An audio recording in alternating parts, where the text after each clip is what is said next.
Hello friends, मैं योगेश दीवान और आज हम बात करेंगे मार्च 2021 के कुछ इंपॉर्टेंट करंट अफेयर्स के बारे में। तो दोस्तों, हम सबसे पहले देखेंगे हमारा पहला क्वेश्चन। निम्नलिखित में से किसने राष्ट्रीय बायोफार्मा मिशन की शुरुआत की है? ठीक है दोस्तों, तो इसमें हमारा फर्स्ट ऑप्शन है भारतीय चिकित्सा अनुसंधान परिषद, सेकंड है जैव प्रौद्योगिकी विभाग, और सी है जैव प्रौद्योगिकी उद्योग अनुसंधान सहायता परिषद, और डी है वैज्ञानिक और औद्योगिक अनुसंधान परिषद। तो दोस्तों, हमें इसका राइट आंसर बताना है। तो राष्ट्रीय बायोफार्मा मिशन का शुरुआत किया था वो है दोस्तों जैव प्रौद्योगिकी विभाग। ऑप्शन नंबर बी सही है। ठीक है दोस्तों, इसका डिटेल्स देखेंगे हम। तो भारत में उभरते जैव प्रौद्योगिकी उद्यमों को मजबूत करने के उद्देश्य से जैव प्रौद्योगिकी विभाग डीबीटी ने कैबिनेट द्वारा अनुमोदित राष्ट्रीय बायोफार्मा मिशन की शुरुआत की है। इसका शीर्षक देख लीजिएगा दोस्तों आप। तो इसका शीर्षक है जैव औषधियों के जल्द विकास के उद्देश्य से खोज से जुड़े अनुसंधान को गति देने के लिए उद्योग अकादमी सहयोग मिशन, जैव प्रौद्योगिकी से जुड़े उद्यमियों को सशक्त बनाते और समावेशी नवाचार को गति देते हुए भारत में नवाचार राष्ट्रीय बायोफार्मा मिशन या मिशन उन्नत उद्योग अकादमिक अंतर संबंधों को समर्थन दे रहा है। ठीक है दोस्तों, और संबंधित ज्ञान को उत्पादों या प्रौद्योगिकियों में बदलने के लिए शिक्षाविदों, अनुसंधानकर्ताओं और उद्यमियों को संरक्षण और प्रशिक्षण प्रदान कर रहा है। ठीक है दोस्तों, इस प्रकार ये क्या है, शिक्षाविदों, अनुसंधान और उद्यमियों को संरक्षण और प्रशिक्षण प्रदान करने का काम कर रहा है। ठीक है, नेक्स्ट क्वेश्चन देखते हैं हम। नेक्स्ट क्वेश्चन है दोस्तों हमारे पास, विश्व तपेदिक दिवस प्रति वर्ष कब मनाया जाता है? ठीक है दोस्तों, काफ़ी इम्पोर्टेंट हो जाता है क्योंकि जो टीबी के मरीज़ हैं हमारे देश में काफ़ी हैं। तो इसका जो विश्व तपेदिक दिवस है वो है दोस्तों, इसका ऑप्शन नंबर फर्स्ट है 24 मार्च, बी है 23 मार्च, सी है 22 मार्च और डी है 21 मार्च। तो इसका राइट आंसर बताएंगे। तो इसका राइट आंसर है आपका 24 मार्च। 24 मार्च को प्रतिवर्ष विश्व तपेदिक दिवस मनाया जाता है। इसका डिटेल्स देख लेते हैं। प्रतिवर्ष 24 मार्च को तपेदिक के बारे में जागरूकता फैलाने के लिए विश्व तपेदिक दिवस मनाया जाता है। विश्व तपेदिक दिवस 2021 का विषय है। ठीक है दोस्तों, 2021 का विषय है द क्लॉक इज टिकिंग। ठीक है दोस्तों, द क्लॉक इज टिकिंग कई बार डायरेक्टली एग्जाम में पूछ दिया जाता है, इसको याद रखेंगे। विषय बीमारी के खिलाफ उपाय करने के लिए आग्रह करता है। पृष्ठभूमि वर्ष 1882 में रॉबर्ट कोच ने टीबी के जीवाणु की खोज की थी। ठीक है, किसके थ्रू फैलता है टीबी? एक जीवाणु के द्वारा फैलता है। रॉबर्ट कोच ने इसका खोज किया था। ठीक है, इसलिए इस घातक बीमारी के बारे में जागरूकता बढ़ाने के लिए हर साल इस दिन को याद किया जाता है। ठीक है दोस्तों, और इसको भी जान लीजिएगा कि टीबी क्या होता है। एक संक्रामक रोग है, अर्थात हवा के माध्यम से एक जगह से दूसरा जगह आसानी से फैल सकता है। ठीक है दोस्तों, नेक्स्ट क्वेश्चन देखेंगे हम। अंतिम सैन्य शक्ति सूचकांक नामक एक अध्ययन के अनुसार भारत के सैन्य बल की रैंक क्या है? ठीक है दोस्तों, ये हाल ही में एक क्या है रिपोर्ट आया था, अंतिम सैन्य शक्ति सूचकांक। तो इसमें ऑप्शन नंबर फर्स्ट है भारत का जो रैंकिंग है, फर्स्ट ऑप्शन नंबर ए में दिया है चौथी, ऑप्शन नंबर बी है तीसरी, ऑप्शन नंबर सी है दूसरी और ऑप्शन नंबर डी है पहली। तो इस सूचकांक के अनुसार जो है इसका जो राइट आंसर है ऑप्शन नंबर ए में है चौथी। ठीक है दोस्तों, क्या है वर्तमान जो रैंक है चौथी है भारत का। और इसका डिटेल्स देखेंगे हम। रक्षा वेबसाइट मिलिट्री डायरेक्टरेट द्वारा जारी एक अध्ययन के अनुसार, ठीक है, किसके द्वारा सूचकांक जारी किया जाता है? रक्षा वेबसाइट मिलिट्री डायरेक्टरेट। ठीक है, इसके अनुसार है अंतिम सैन्य शक्ति सूचकांक से शीर्षक के एक अध्ययन के अनुसार भारत में दुनिया की चौथी सबसे मजबूत सशस्त्र सेना है। चीन के पास दुनिया की सबसे मजबूत सेना है। ठीक है, इसको याद रखेंगे, सबसे मजबूत सशस्त्र सेना किसके पास है? चीन के पास। ठीक है, दुनिया की सबसे मजबूत सेना है जो सूचकांक में 100 में से 82 अंक हासिल करता है। ठीक है, संयुक्त राज्य अमेरिका अपने विशाल सैन्य बजट के बावजूद उसके पास अमेरिका के पास क्या है, सबसे विशाल सैन्य बजट है, सबसे ज़्यादा खर्च करता है, 74 अंकों के साथ दूसरे स्थान पर है संयुक्त राज्य अमेरिका और अंतिम सैन्य शक्ति सूचकांक की गणना बजट निष्क्रिय और सक्रिय सैन्य कर्मियों की संख्या, कुल हवा, समुद्र, भूमि और परमाणु संसाधनों, औसत वेतन और उपकरणों के वजन सहित विभिन्न कारकों को ध्यान में रखकर की गई है। ठीक है दोस्तों, इस प्रकार इसको याद रख सकते हैं। नेक्स्ट क्वेश्चन की ओर हम चलेंगे। भारतीय तटरक्षक जहाज वज्र को कहाँ स्थापित किया गया है? ठीक है दोस्तों, तटरक्षक जहाज है वज्र, इसको कहाँ पर स्थापित किया गया है? ऑप्शन नंबर ए है Ennore Tamil Nadu, option number B है Kattupalli Tamil Nadu, option number C है Kochi Kerala, option number D है विशाखापट्टनम आंध्र प्रदेश। इसका राइट आंसर है दोस्तों हमारे पास ये है ऑप्शन नंबर बी कत्तुपल्ली तमिलनाडु। ठीक है दोस्तों, कत्तुपल्ली तमिलनाडु में इसको स्थापित किया गया है। वज्र जो है भारतीय तटरक्षक जहाज है। इसका डिटेल्स देखेंगे हम। वज्र भारतीय तटरक्षक जहाज को chief of defence staff general Bipin Rawat द्वारा कत्तुपल्ली चेन्नई तमिलनाडु में कमीशन किया गया था। इसे Larsen and Toubro ship building limited ने बनाया है। 7 ऑफशोर पेट्रोल जहाज की श्रृंखला में छठा जहाज वज्र आधुनिक नौवहन और संचार प्रणाली से लैस है। ठीक है दोस्तों, इसको याद रख सकते हैं। क्या है ऑफशोर पेट्रोल जहाज की श्रृंखला में क्या है, छठा जहाज है। वज्र आधुनिक नौवहन और संचार प्रणाली से लैस है। ठीक है दोस्तों, वज्र यह चेन्नई के कट्टुपल्ली में messrs Larsen and Toubro limited द्वारा डिजाइन और निर्मित एक 98 मीटर का जहाज है। यह अत्याधुनिक नेविगेशन और संचार उपकरण, सेंसर्स और मशीनरी से सुसज्जित है। इस तरह से आप देखेंगे दोस्तों क्या है, ये अत्याधुनिक नेविगेशन जो है तटरक्षक जहाज है। ठीक है दोस्तों, नेक्स्ट क्वेश्चन की ओर हम बढ़ेंगे। हाल ही में समाचारों में देखे गए पैरोशीमिया शब्द का अर्थ क्या है? ठीक है दोस्तों, तो जो है ये अभी क्या है समाचार में था कि पैरोशीमिया जो शब्द है उसका अर्थ क्या है।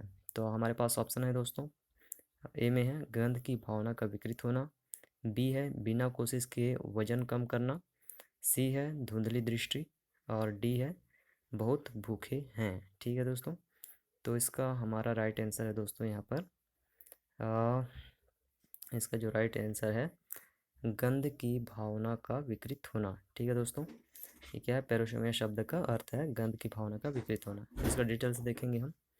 गंध का नुकसान एनोस्मिया और स्वाद कोविड-19 का एक जाना पहचाना लक्षण है, लेकिन कुछ लोगों को पैरोशीमिया का अनुभव हो सकता है। यह एक चिकित्सा शब्द है जिसका उपयोग ऐसी स्थिति का वर्णन करने के लिए किया जाता है जिसमें प्रभावित व्यक्ति गंध की भावना की विकृतियों का अनुभव करते हैं। ठीक है, यह एक हानिकारक स्थिति नहीं है, यह उन लोगों के द्वारा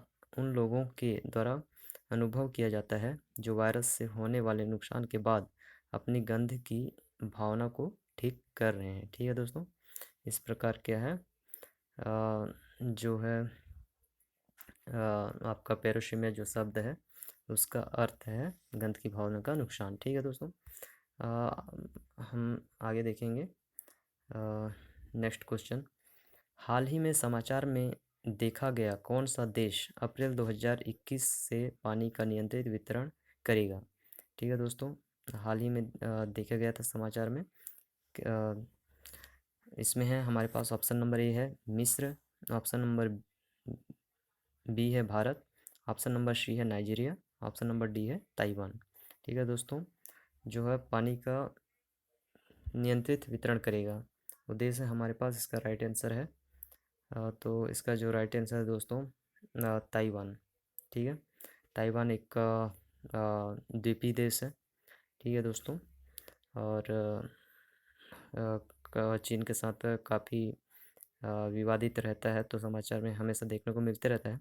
तो इसके बारे में कुछ डिटेल्स देखेंगे हम। ताइवान के आर्थिक मंत्री वांग मेई हुआ के अनुसार द्वीप के केंद्र में रहने वाले 10 लाख से अधिक घरों के लिए ताइवान अप्रैल 2021 से पानी का नियंत्रित वितरण करेगा। ठीक है, वितरण ताइवान एक उष्णकटिबंधीय देश है और आधी सदी में अपने सबसे खराब सूखे का सामना कर रहा है। सूखा जैसी स्थिति 2020 में देश में भूस्खलन करने में असफल टाइफून के कारण है। ठीक है दोस्तों, इसको याद रख सकते हैं क्या है सबसे मेन इसका जो रीजन था। सूखा जैसी स्थिति 2020 में देश में भूस्खलन करने में असफल टाइफून के कारण है। अप्रैल से ताइचुंग और मियाओली के कुछ हिस्सों में पानी की आपूर्ति सप्ताह में 2 दिनों के लिए काट दी जाएगी और सरकार आवश्यक होने पर निवासियों को आपूर्ति करने के लिए पानी के टैंकर भेज देगी। ठीक है, इस प्रकार से याद रख सकते हैं दोस्तों कि जो है हमारा 2021 से पानी का नियंत्रित वितरण करेगा जो देश है ताइवान है। ठीक है, नेक्स्ट हम देखेंगे दोस्तों, हाल ही में समाचारों में देखा गया एशिया का सबसे बड़ा ट्यूलिप गार्डन किस पर्वत श्रृंखला में स्थित है। ठीक है दोस्तों, एशिया का सबसे बड़ा tulip garden, option number A है जबरवान रेंज, ऑप्शन नंबर बी है शिवालिक, ऑप्शन नंबर सी है पूर्वांचल, ऑप्शन नंबर डी है जास्कर रेंज। तो दोस्तों यहाँ पर हम अधिकतर न्यूज़ में रहता ही है कि जो ट्यूलिप गार्डन है एशिया का सबसे बड़ा ट्यूलिप गार्डन है किस पर्वत श्रृंखला पर है, इसको देखते हैं दोस्तों। तो इसका हमारे पास राइट आंसर है, इसका राइट आंसर है दोस्तों ऑप्शन नंबर ए, क्या है जबरवान रेंज। ठीक है दोस्तों, जबरवान रेंज क्या है इसमें एशिया का सबसे बड़ा ट्यूलिप गार्डन है। इसका डिटेल से देख लेंगे। Indira Gandhi memorial tulip garden, जिसे पहले मॉडल फ्लोरिकल्चर सेंटर के रूप में जाना जाता था, जम्मू और कश्मीर के श्रीनगर में एशिया का सबसे बड़ा ट्यूलिप गार्डन आम जनता और पर्यटकों के लिए खोला गया। यह 74 एकड़ के क्षेत्र में फैला एशिया का सबसे बड़ा ट्यूलिप गार्डन है। यह श्रीनगर की डल झील में जबरवान रेंज की तलहटी पे स्थित है। इसको याद रखेंगे दोस्तों, कहाँ पर स्थित है, श्रीनगर की डल झील में। ठीक है, जबरवान रेंज के तलहटी में स्थित है। इस बगीचे में आजकल 64 किस्मों से अधिक के लगभग कितना 64 किस्मों से अधिक के लगभग 15 लाख फूल पूरी तरह से खिल रहे हैं। समाचारों में क्यों, यह उद्यान 25 मार्च 2021 को आम जनता और पर्यटकों के लिए खोला गया था। ये दोस्तों 25 मार्च 2021 को आम जनता और पर्यटकों के लिए खोला गया था। ठीक है दोस्तों, काफ़ी इम्पोर्टेंट हो जाता है, याद रखेंगे। नेक्स्ट क्वेश्चन हम देखेंगे, सीबीएसई ने खालिस्तान के लिए योग्यता आधारित मूल्यांकन फ्रेमवर्क शुरू किया है। तो यहाँ पर ऑप्शन है दोस्तों हमारे पास, फर्स्ट है अंग्रेजी, बी है विज्ञान, सी है गणित और डी है उपरोक्त सभी। तो इसका जो राइट आंसर है दोस्तों ये है उपरोक्त सभी। ठीक है, सीबीएसई ने अंग्रेजी, विज्ञान, गणित के लिए योग्यता आधारित मूल्यांकन फ्रेमवर्क शुरू किया है। इसका डिटेल्स देख लेंगे हम। 25 मार्च 2021 को केंद्रीय माध्यमिक शिक्षा बोर्ड सीबीएसई ने एक योग्यता आधारित मूल्यांकन फ्रेमवर्क शुरू किया है। इसे अंग्रेजी में क्या है पढ़ने में सक्षम हैं उनके लिए, विज्ञान और गणित जैसे 3 विषयों के लिए कक्षा 6वीं से 10वीं के लिए लॉन्च किया है। वितरण, यह सीबीएसई योग्यता आधारित शिक्षा परियोजना का एक हिस्सा है जो अगले 2 से 3 वर्षों में नई राष्ट्रीय शिक्षा नीति के अनुसार मौजूदा रोलेट लर्निंग मॉडल को बदल देगा। ठीक है दोस्तों, इस प्रकार काफ़ी इम्पोर्टेंट है, इसको याद रखेंगे। नेक्स्ट देखेंगे हम, विश्व की पहली सीप टनल का निर्माण किस देश में किया जाएगा। ठीक है दोस्तों, इसका क्या है, विश्व की पहली सीप टनल होगी किस देश में है। ऑप्शन नंबर फर्स्ट है नॉर्वे, ऑप्शन नंबर बी है भारत, ऑप्शन नंबर सी रूस, ऑप्शन नंबर डी है फिनलैंड। तो इसका राइट आंसर है दोस्तों, इसका राइट आंसर देखेंगे हम। तो इसका जो सही ऑप्शन है वो है ऑप्शन नंबर फर्स्ट नॉर्वे। ठीक है दोस्तों, इसका डिटेल से देख लेंगे। नॉर्वे के तटीय प्रशासन को दुनिया की पहली सुरंग के निर्माण पर काम शुरू करने के लिए हरी झंडी मिल गई है, जो विशेष रूप से जहाज़ों के लिए बनाई जा रही है। विवरण देखते हैं। सुरंग को स्टेड शिप सुरंग के रूप में डब किया गया है और इसे उत्तर पश्चिमी नॉर्वे में पहाड़ी स्टैड वैट प्रायद्वीप के तहत बनाया जाएगा। 1.7 किलोमीटर की सुरंग 16,000 टन तक के जहाज़ों को संभालने में सक्षम होगी। ठीक है दोस्तों, इस प्रकार याद रख सकते हैं आप। 1.7 किलोमीटर की जो है या वो सुरंग होगी जो कि 16,000 टन तक के जहाज़ों को संभालने में सक्षम होगी और जहाज़ो61 को अस्थिर स्टैडवेट सी के माध्यम से सुरक्षित मार्ग दे सकती है। सुरंग 49 मीटर अर्थात 161 फीट ऊंची और 36 मीटर 118 फीट चौड़ी होगी। ठीक है दोस्तों, इस प्रकार याद रख सकते हैं। नेक्स्ट क्वेश्चन की ओर चलेंगे। 2021 के आतंकरोधी अभ्यास की मेजबानी कौन सा देश करेगा? ठीक है दोस्तों, जो है 2021 के आतंकरोधी अभ्यास की मेजबानी कौन सा देश करेगा? ये दोस्तों खासकर SCO संघाई कॉपरेशन ऑर्गेनाइजेशन के देशों के द्वारा जो होना है, इसमें है ऑप्शन नंबर फर्स्ट चीन, ऑप्शन नंबर बी है भारत, ऑप्शन नंबर सी है पाकिस्तान और ऑप्शन नंबर डी है अफगानिस्तान। ठीक है दोस्तों, तो इसका राइट आंसर देखेंगे तो इसका जो राइट आंसर है वो है ऑप्शन नंबर सी पाकिस्तान। ठीक है दोस्तों, 2021 के आतंकरोधी अभ्यास की मेजबानी पाकिस्तान करेगा। इसमें इंडिया, पाकिस्तान, चीन सभी देश क्या है साथ में हिस्सा लेंगे और भारत पाकिस्तान के लिए काफ़ी इंटरेस्टिंग रहेगा कि साथ में क्या है अभ्यास करेंगे। तो इसका कुछ डिटेल्स देख लेते हैं। पाकिस्तान आतंकरोधी अभ्यास 2021 की मेज़बान करेगा। ठीक है, भारत और चीन खैबर पख्तूनख्वा के नौशेरा ज़िले के पाबी में अपने प्रमुख आतंकवाद रोधी केंद्र में इस अभ्यास में भाग ले सकते हैं। अभ्यास के बारे में अभ्यास संघाई सहयोग संगठन के तत्वाधान में आयोजित किया जाएगा। यह पहली बार होगा जब भारतीय सेना किसी भी सैन्य अभ्यास के लिए पाकिस्तान की यात्रा करेगा।